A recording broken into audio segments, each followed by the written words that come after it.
哎呀，那你从哪来咱们这这些的也是公共的参着。那先跟大家说一声晚安。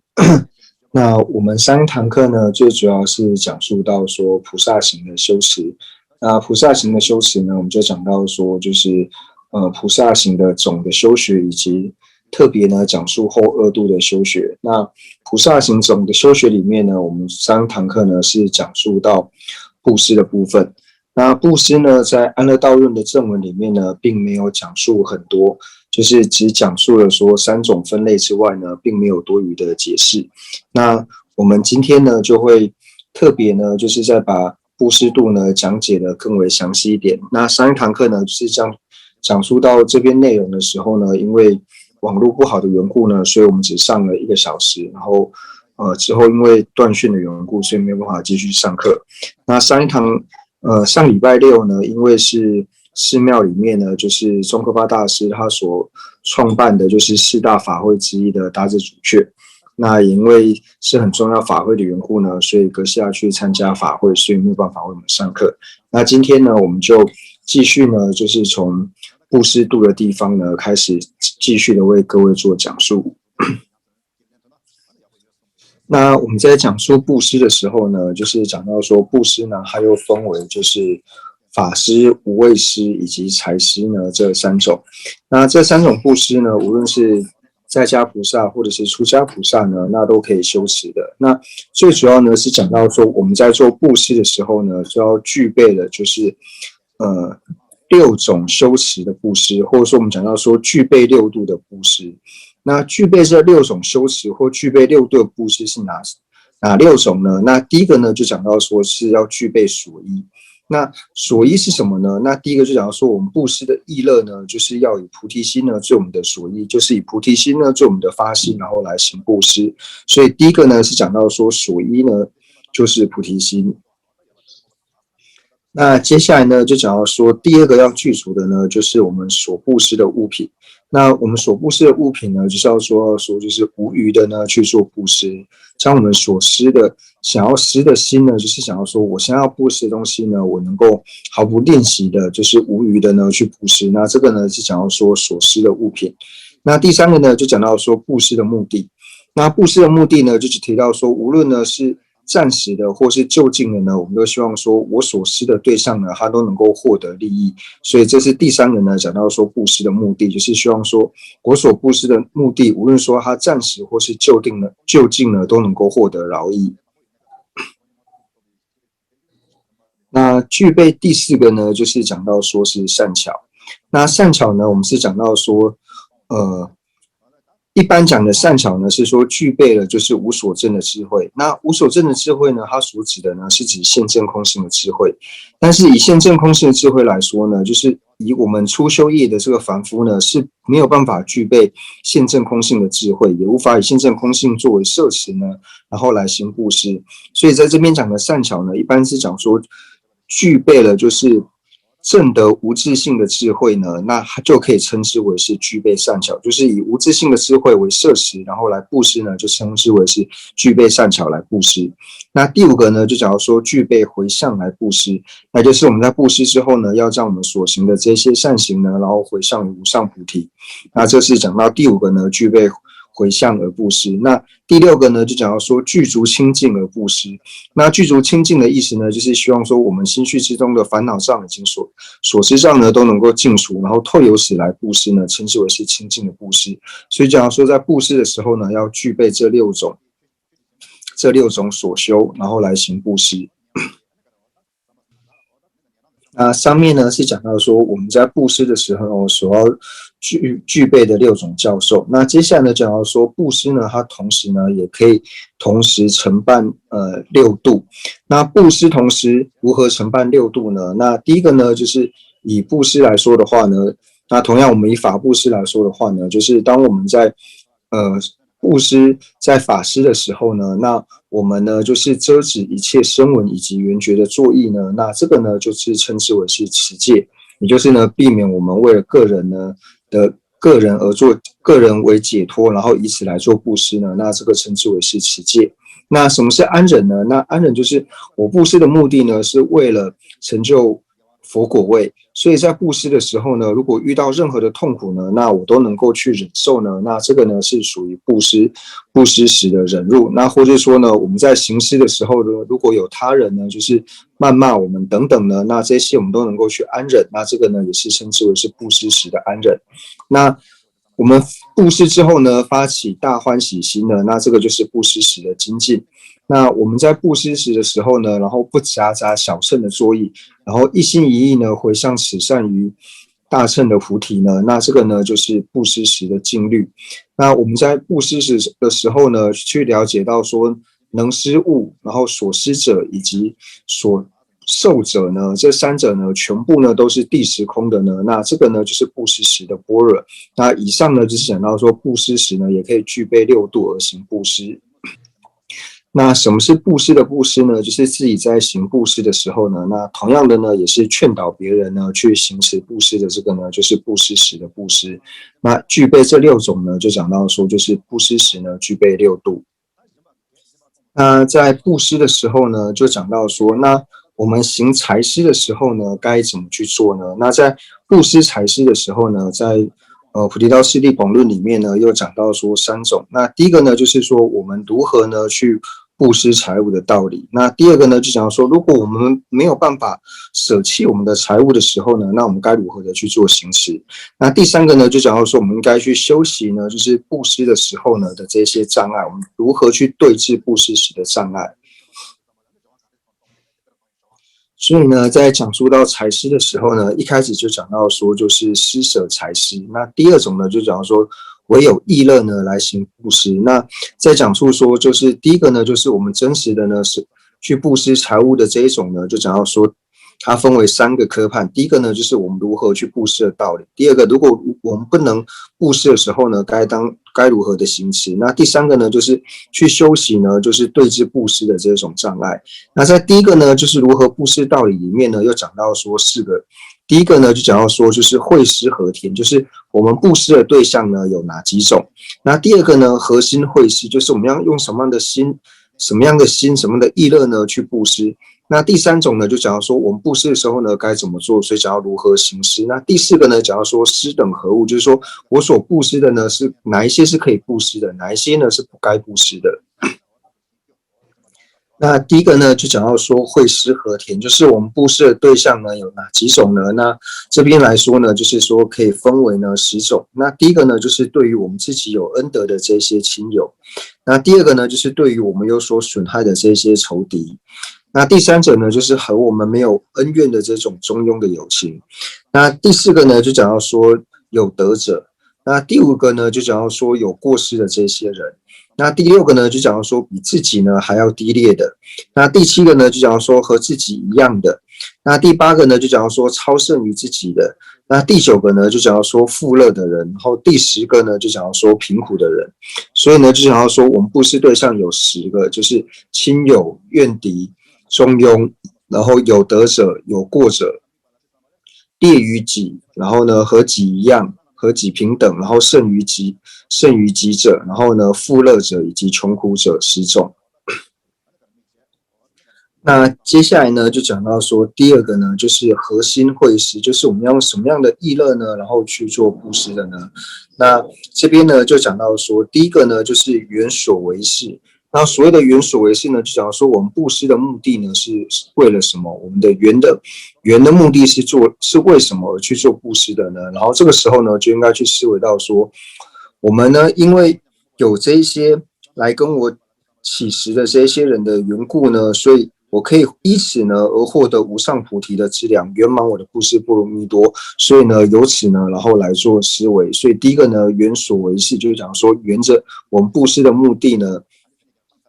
然后来做思维。那第二个呢，就是缘所施物，就是沿着呢我所布施的这些物品。那因为呢，菩萨一开始呢，就是最初发心的时候呢，他就已经将他所有一切的身财、受用、善根等等呢，全部布施给有情了。所以这个时候呢，在做布施的时候呢，就思维到说呢，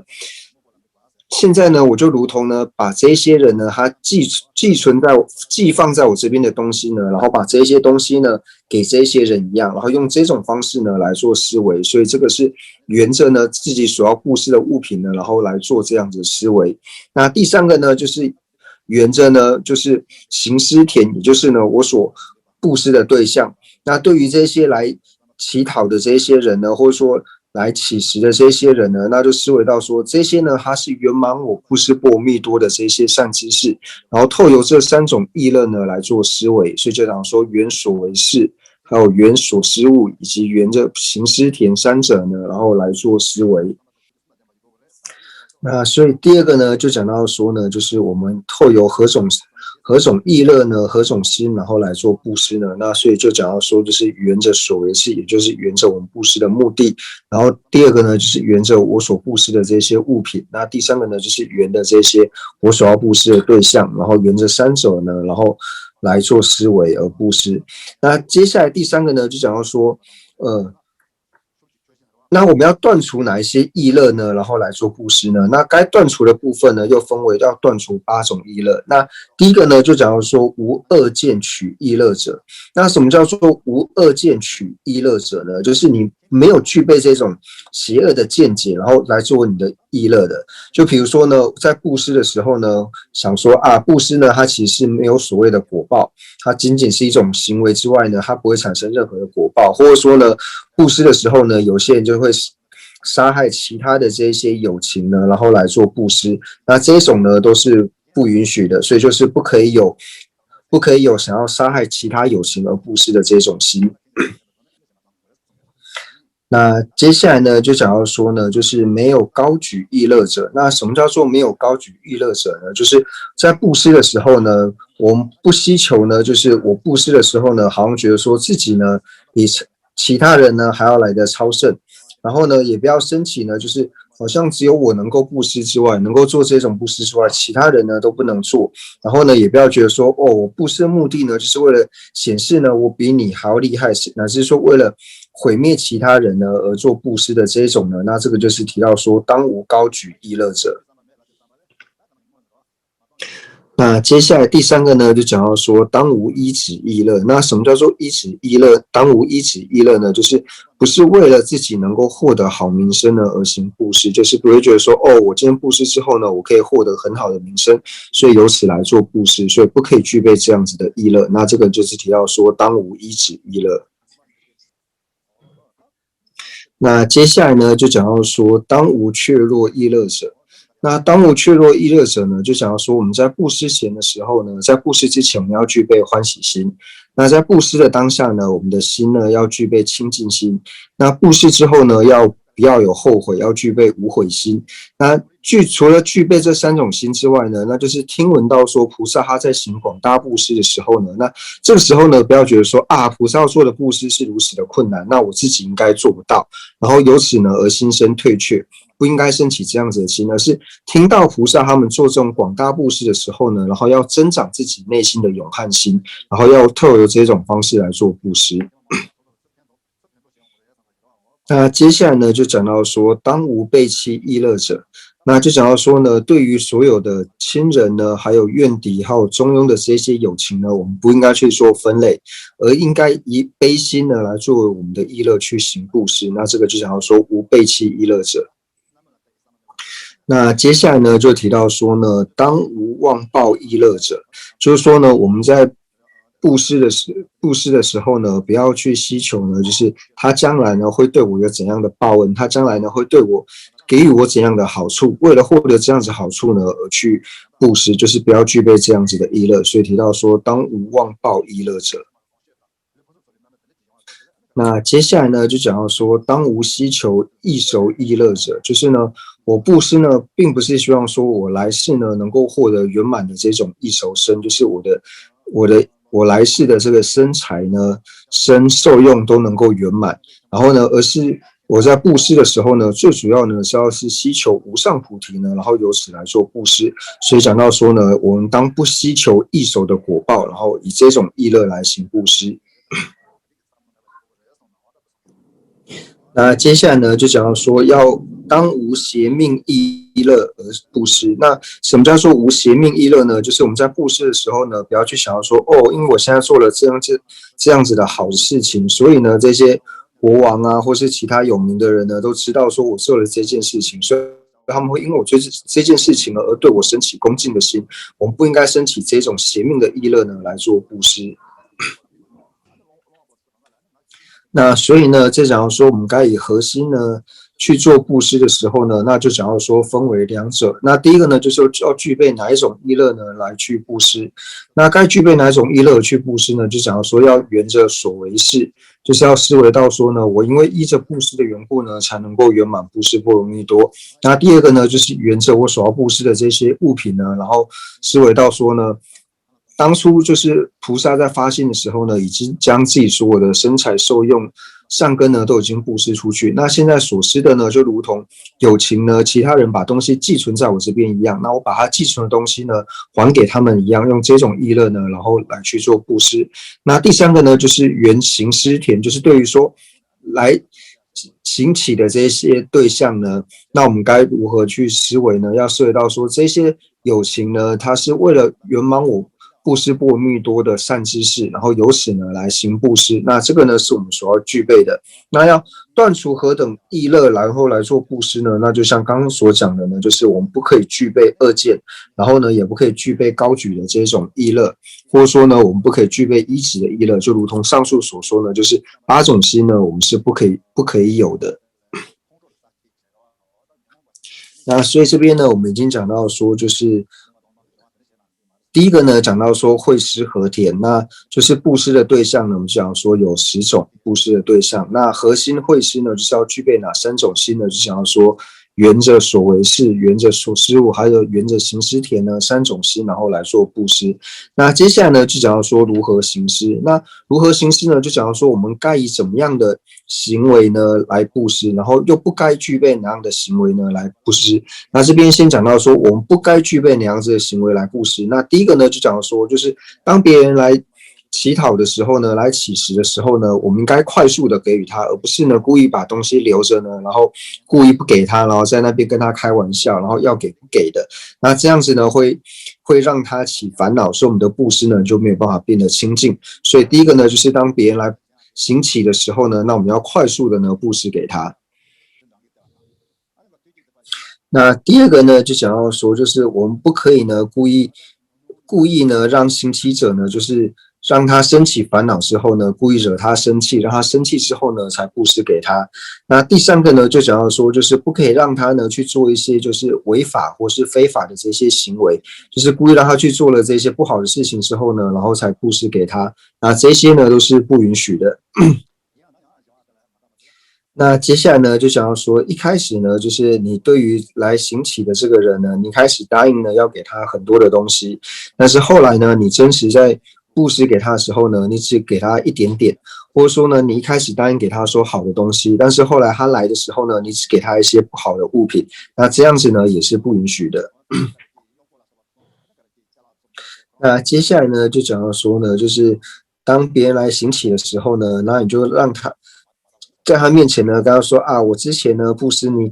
给你什么东西啊，然后布施你几次啊，就是让他意念你自己的恩德之后呢，然后才布施给他。那这个呢也是不允许的，或者说呢，在布施的时候呢，你其实一次呢就可以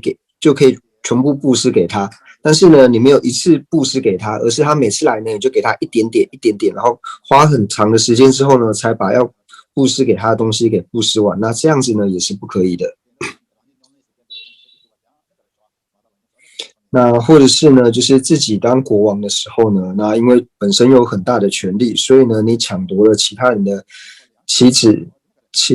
子还有小孩之后呢，然后你又把其他人的妻子还有小孩呢，然后布施给其他人呢，那这样子呢也是不可以的。或者说呢，自己呢逼取呢，就是自己的父亲或是母亲，或者说家里的这些佣人呢，就是他本身呢没有想要布施的这种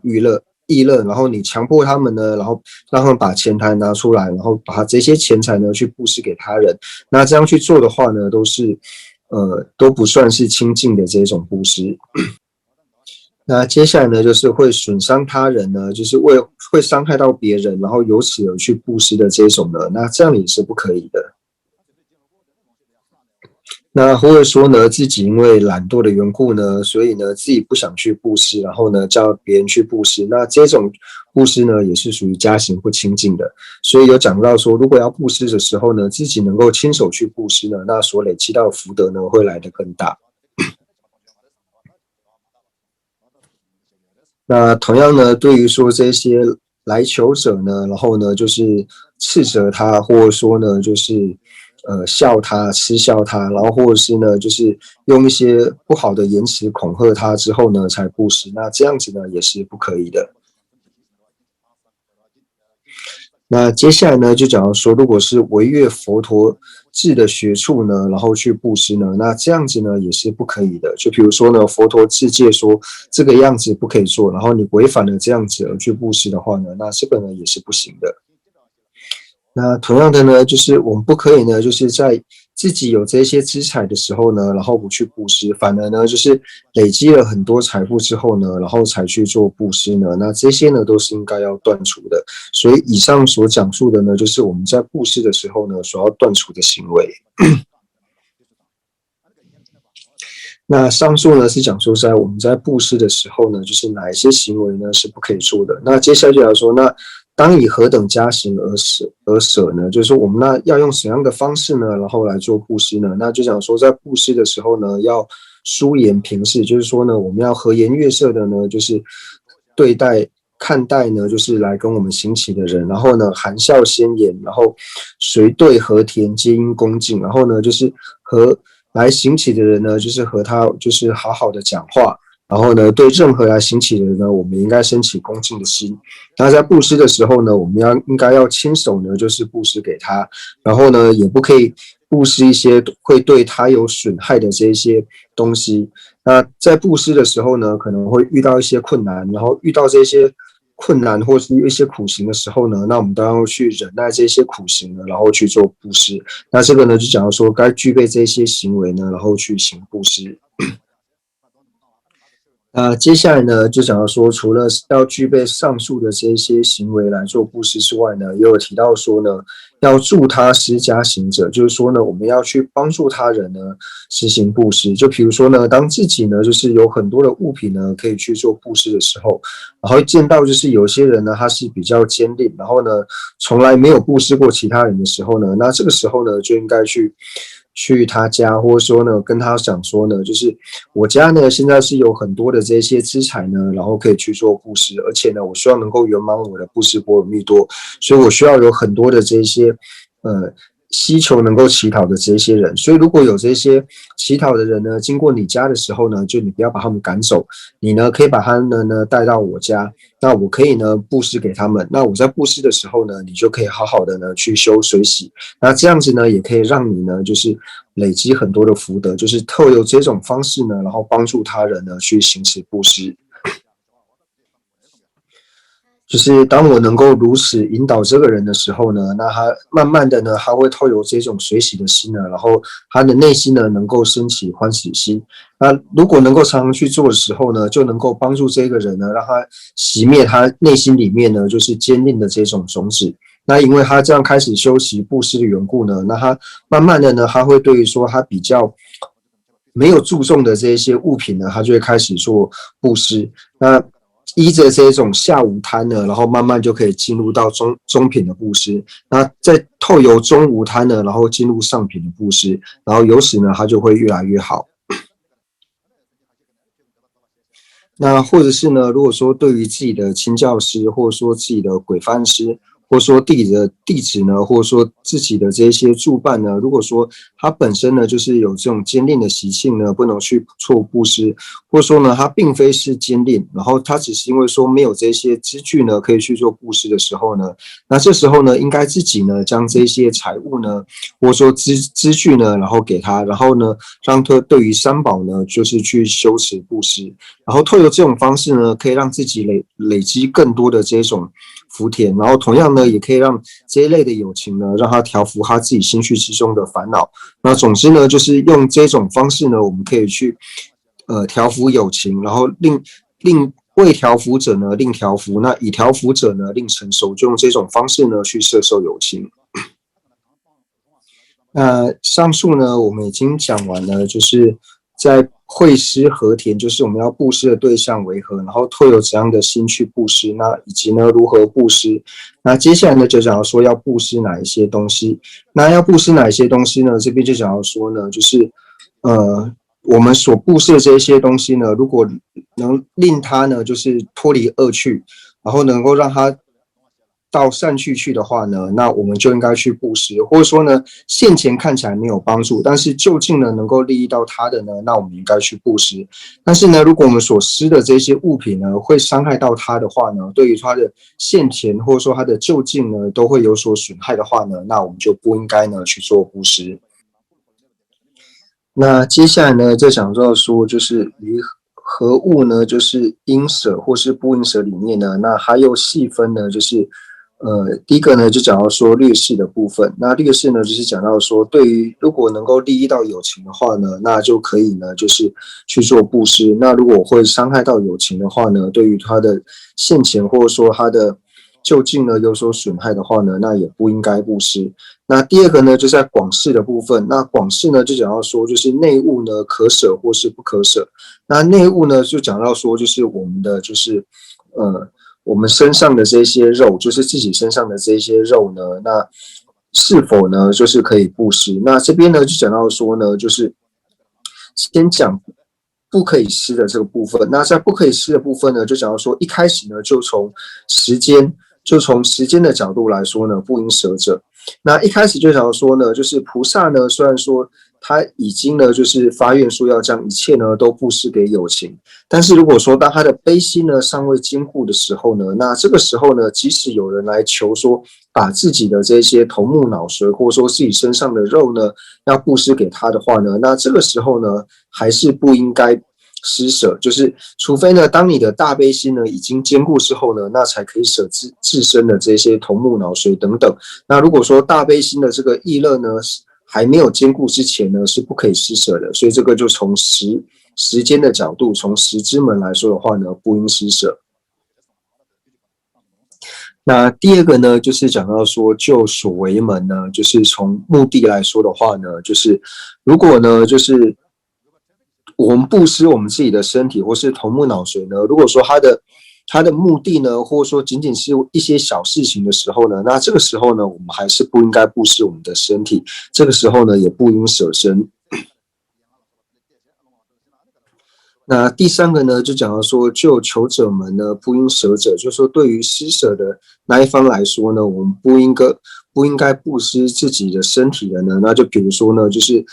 这些天魔呢，或者说这些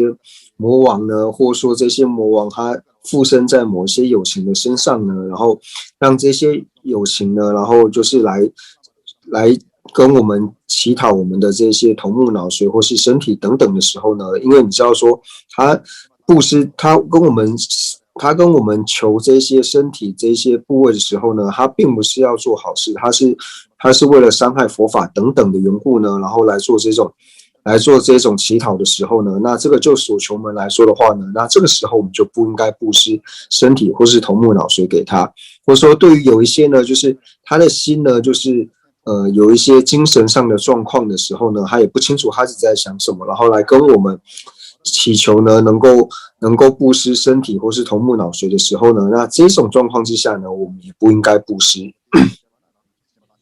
所以呢，在这边讲到说呢，就是施和等物的时候呢，我们有讲到说，它又分为呢，就是略施和广施。那在广施的时候呢，就讲到说，对于内物呢，就是我们的身体呢、肉身呢是可舍不可舍，还有说对于说外在的这些物品呢，就是可舍跟不可舍的部分。那对于内物呢，也就是我们的身体呢，是否可舍不可舍呢？在不可舍的部分呢，就讲到说，从3个地方呢是不可以布施的。那第一个呢，就讲到说，就是当我们的大悲心尚未坚固之前呢，那不可以布施自身。那第二个呢，就讲到说，从所为门不应舍，就是说，如果呢所承办呢仅是承办很小利益的话呢，那这个时候呢，我们不应该去布施我们的身体。那第三个呢，就讲到说，以求者门，如果说这些呢，它本身是由天魔呢，就是他想要障碍佛法，或者说呢，有一些精神状况并不是很稳定的人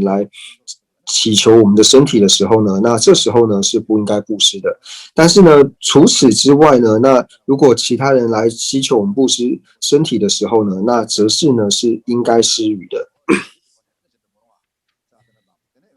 那在讲完说就是内务呢，就是对我们的身体就是可舍不舍可舍的道理之后呢，那第二个呢就讲到说外物。那外物呢就只要说就是身外之物，就是我们身体之外的这些支具呢，那它同样呢也可以分为就是不应舍的这些不应舍的。那不应舍的状况有哪几种呢？那第一个呢，就同样的就时之门，就是对于时间上面来说呢，不应该布施的状态。那第二个呢，就是施尽门，就是说对于我们所施的对象呢，哪一种对象呢不应该施舍？那第三个呢，就是对于自身来说的，在哪些状况呢是不应施舍？那第四个呢，就施物门，就对我们所布施的这些物品来说呢，哪些状况是不应舍？那第五个呢，就所为门，就是对于说目的来说呢，哪些情况之下呢是不应该去布施的。那第一个呢，就时之门，就对于时间来说呢，比如说我们对于出家人来说，还有说对于受八关斋戒的这些人来说呢，我们不可以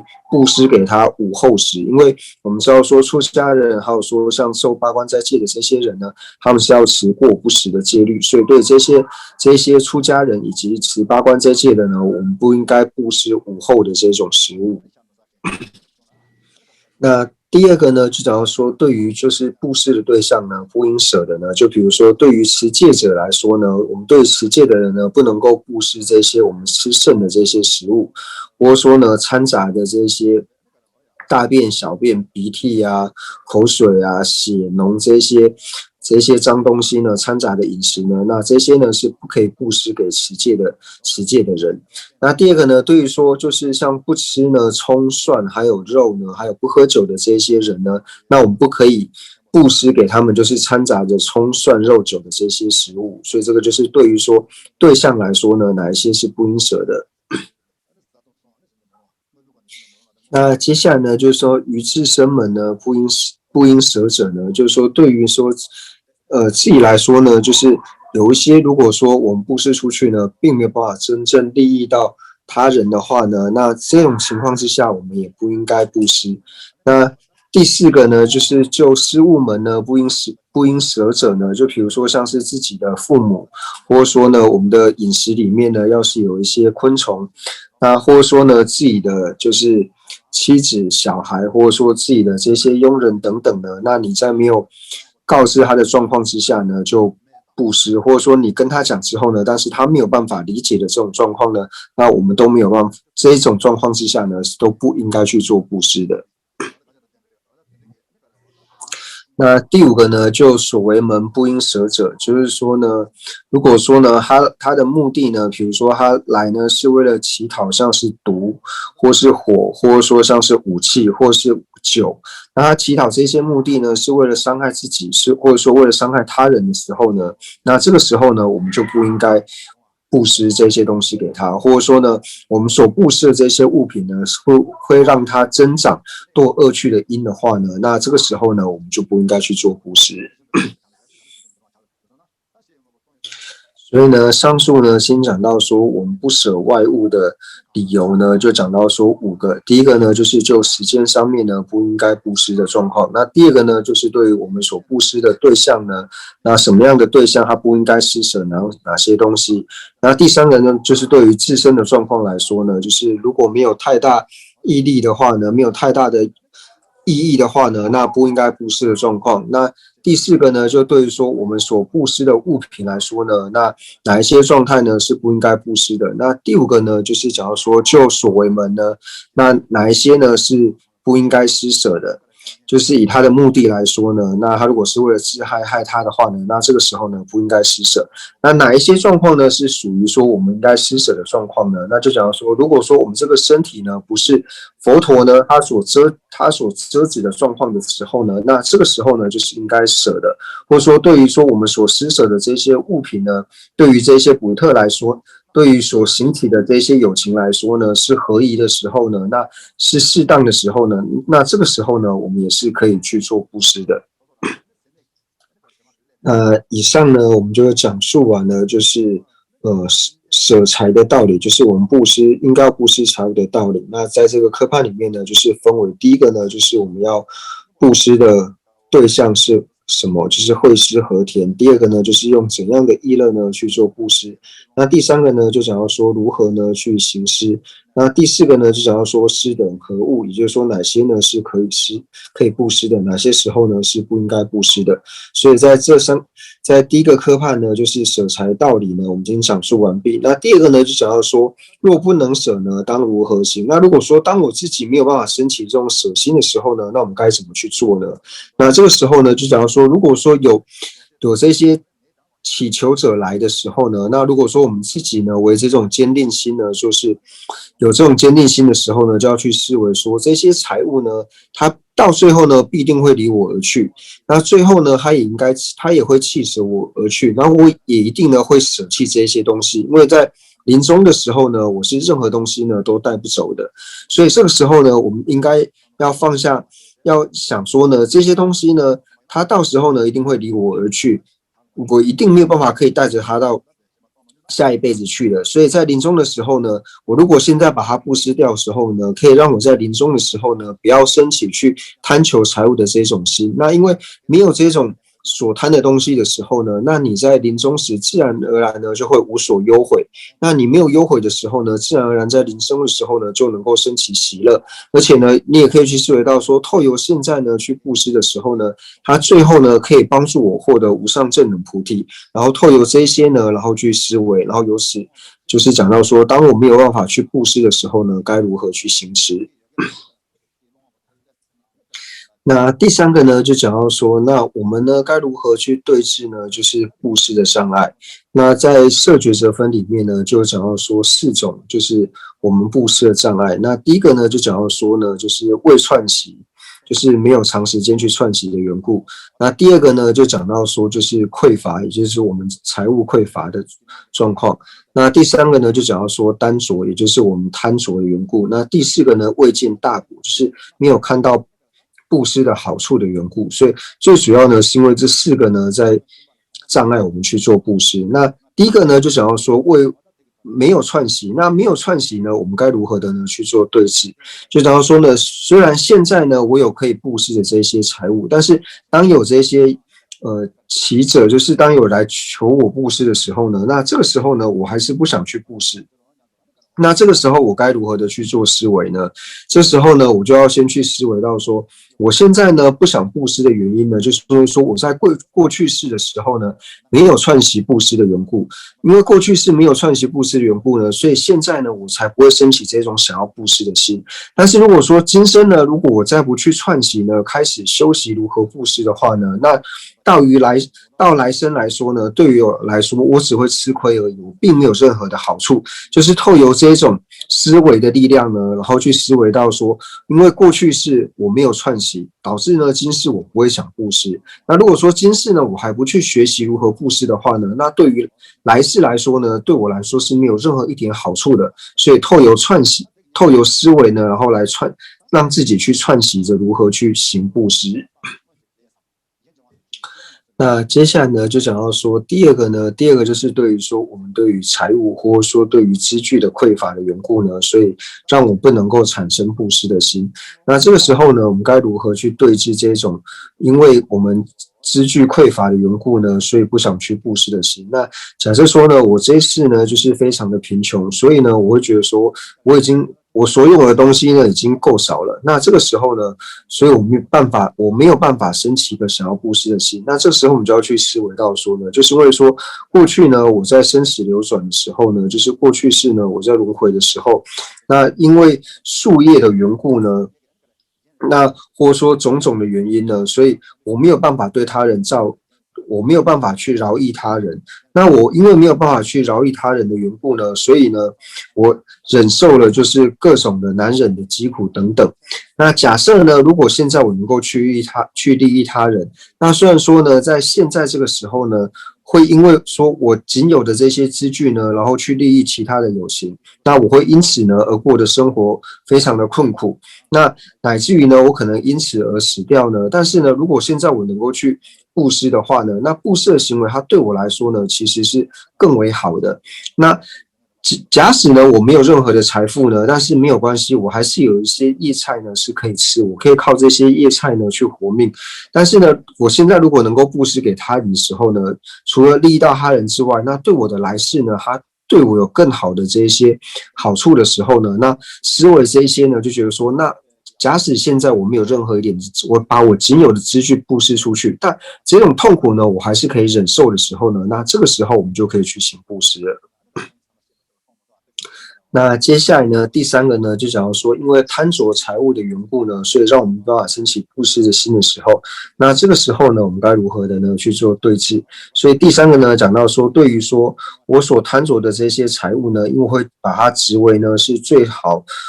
最上妙的东西呢，所以当有人来行乞的时候呢，我没有办法升起舍心。那这个时候呢，我就应该先去思维到说，贪着呢，它的过失是什么？然后就思维到呢，我今天呢，就是因为呢，就是将苦呢，然后把它执为是乐的缘故。那因为呢，我把苦呢执为乐的缘故，所以因为这个缘故呢，它会令我的来生呢感到重苦。所以了解了这一点之后呢，我就要断除我的这种贪着财物的心，然后呢，把这些财物呢布施给其他的有情。那第四个呢，就讲到说呢，就是我们未见大果，就是没有看到呢，就是布施呢，它能够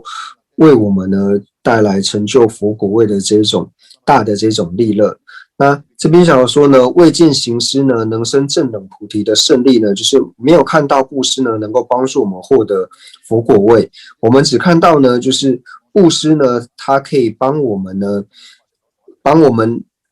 累积广大的这种资财的胜利呢，然后而去发心。那这个时候呢，我们该如何的去对治呢？就是应该去观察到说，我们一切的诸行呢，就所有一切的行为呢，它都是刹那刹那呢就坏灭。那特别是呢，我们的这些资财受用呢，它更是快速的坏灭，快速的离去。所以一切的所施呢，我们一切布施之后呢，所有的这些善根呢，都应该回向于广大的菩提，就是回向于无上正等菩提。那以上呢，我们就讲到说财施呢分为两个，那就是呢就是实舍财施，就是我们真实的呢做财务的这种布施。那第二个呢就讲到说仅仅透由意乐呢去布施。那我们已经讲完了，就是真实的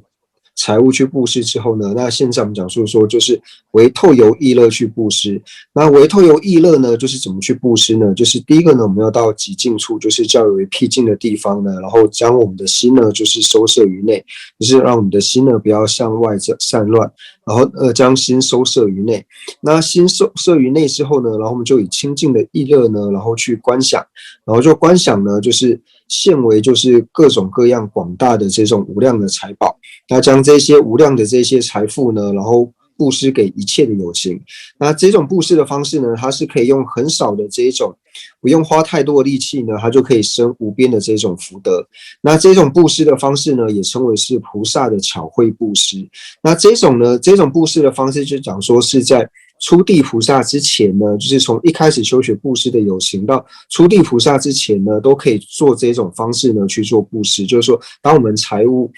财物不是这么多，然后又想布施的时候，都可以这样去做布施。那等到初地菩萨之后呢，就不需要了，因为初地菩萨他本身呢就没有任何的这种，他一定不会有财物匮乏的这种状况产生。他什么时候呢都是资产呢都是非常的充足，所以这个呢就讲说，在上位正的初地菩萨之前呢，从初修业者到上位正的初地菩萨之前呢，都可以用这种方式呢去做布施，就是菩萨的这种巧慧布施呢，然后来累积资粮。那接下来呢，就讲到说最后一个呢，就讲到说此等略译，就是把上述的内容呢做一个收摄。就是说，当我们呢已经正受了菩萨律，就是当我们呢受了菩萨戒之后呢，那我们就要学习呢，就是如何去布施的道理，如何去广行布施的道理。就是一开始呢，我们发愿呢就是修学。那在发愿修学呢，就如前面所说的呢，就我们要先了解到布施的道理，然后呢，该如何的去布施呢？就像这边所讲到的，就是之前所讲到的，你要先了解到哪一些对象呢，我们是可以去修布施的，那哪一些对象呢，我们是不能布施的，或是什么时候呢可以布施什么东西，什么时候呢不能布施什么东西。那要先了解这一些。那特别是对于我们的身财还有善根呢产生坚定的这种心的时候呢，那该如何的呢去修对治？那在对治的时候呢，最主要呢就是要好好的呢去增长我们的舍心，因为想办法呢让我们的舍心越来越广的时候呢，我们才能够去对治我们的坚定。然后呢，如是休息之后呢，那我们应该升起欢喜的心。那如果没有办法如是去修学的时候呢，我们要升起忧恼。那所以呢，就讲到说呢，如果我们现在呢没有办法去做布施的话呢，那来世呢同样没有办法去入，那都没有办法去入的话呢，那我们就难以呢进入菩萨行。那除此之外呢，又讲说，就是我们在修布施的时候呢，要常常去意念呢，修习菩提心，因为菩提心呢，它是一切菩萨行的所依，那它也是能够证得菩提一切的根本，所以呢，它是一切我们能舍能取的这个最殊胜的缘故，所以我们应该